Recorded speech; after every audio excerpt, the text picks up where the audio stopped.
ሃይ ጋይስ ሰላም ነው። ታዲስ ዛሬ ገርሞኝ የሆነ ነገር ላሳያችሁ አመጣ እዚህ ጋር እንትን አልኩኝና ለመሰላችሁ የገረመኝ ይሄ አገራችን ላይ ኤቭሪዌር ነው ያለው። ኤቭሪዌር እኛ ግቢ ውስጥ ነፍ ነበር። ማሚ ግቢ ውስጥ አላህ ረህማቸውና ማሚ ሁሌ እንሰራ ምናምን ሲያጥቡ በዚህ ነበር የሚያጥቡት።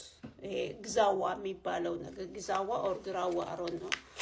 እና በዚህ ነበር እንደገና ደግሞ ከብቶች ምናምን በተለይ ለሚታለቡ ከብቶች ይሄን ሽምጥጥ አድርገው ምናምን አምጥተው ያበሏቸው ነበር።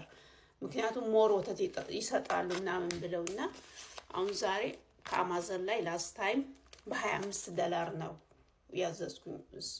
ጥሩ ነው ለጤና ለብዙ ነገር አሪፍ ነው ተብሎ በጣም እንትስ ለሚወራለት ገዛውኝ $25 ኢትዮጵያ ላይ ኤቭሪዌር እኮ ነው ያለው። ኤቭሪዌር ነው ያለው። በአማርኛው ግዛዋ የሚባለው ነገር እሱን ይሄንን $25 ነው ገዛሁት። በቃ እየገረመኝ ለከብቶች ነበር የሚሰጠው። አሁን ግን ዓለም ወደ ተፈጥሮ ወደ ኔቸር ተመልሳለች እና በቃ ጤና ሁሉ ተፈጥሮ ውስጥ ነው ያለው። ይሄንን $25 አመጣሁን ኦርደር አድርጌ ይሄኛውን እቺ ፌጦ ነች። እኔ ፌጦ በጣም የፌጦ ወዳጅ ነኝ። ፌጦ ላስት ታይም እኔ ወደ አሜሪካ ስመጣ አክስቴ ከጥቁር አዝሙድ ጋር አዘጋጅታ ብዙ ሰታኝ ይዤ መጥቼ አሁን ገና በቀደም ነው የጨረስኩኝ። እቺ ፌጣውን $15 ነው የገዛሁት። ይሄን $25 እቺን $15 ነው የገዛሁት ከአማዞን ላይ ማለት ነው።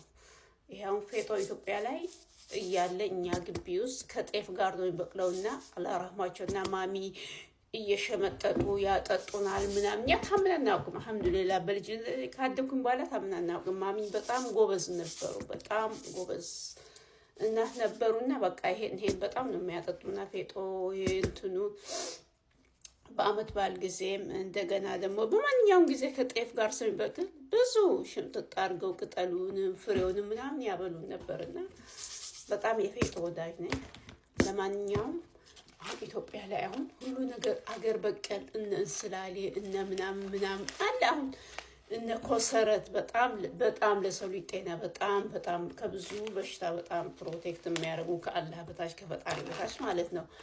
ይሄን ሀሳብ እንኳን የምሰጣቸው ቤተሰቦቻችን እንትን ያደርጉናል፣ አይቀበሉንም እንጂ ገበያ ላይ ብናስቀምጥ እነ ቀረቢቸው ምናምን አገራችን ላይ ርካሽ የሆኑ ዞር ብለን የማናያቸው ነገሮች ሁሉ አገር በቀል የሆኑ ነገሮች አሁን